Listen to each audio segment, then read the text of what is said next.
நீ சரியாக நடந்தால் வழிகட்டவர்கள் ஒன்றும் செய்ய முடியாது.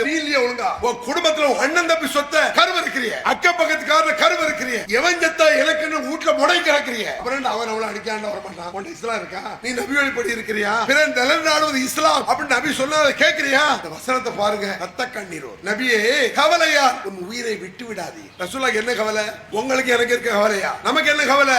துட்டு சொத்து பெயரக்கூடாது, சோம் பெயரக்கூடாது, நம்ம பிள்ளைக்கு நல்ல மாப்பிள்ளை கிடைக்கணும், மாப்பிள்ளை பொண்ணு கிடைக்கணும், என் பையனு படிக்கல சீட்டு கிடைக்கணும், கிடைக்கலனா கவலை, வியாபாரம் இல்லாட்ட கவலை, வருமானம் இல்லாட்ட கவலை, அப்படியே சொல்ல கவலை அடைஞ்சு. இந்த மக்கள் எல்லாம் இஸ்லாத்தை ஏற்றுக்கொள்ளாமல் நரகம் சென்று விட்டால் எப்படி தாங்க முடியும் அவர்களால் என்ற கவலை நம்பிகளால். அதுல 1% நம்மள்ட்ட இருக்கா. அடுத்த ஒரு துன்பப்படுறானே, நம்ம கேட்கறதால முஸ்லிம்க்கு எவ்வளவு லாபம் இருக்கும். அநியாயத்தை தட்டி காக்காம இருக்க கூடாது, எல்லாம் அநியாயத்தை தட்டி காக்க ஒன்று சேர வேண்டும் உணர்வு இருக்கா. கவலை இருந்தால் அக்கறை வந்துடும்.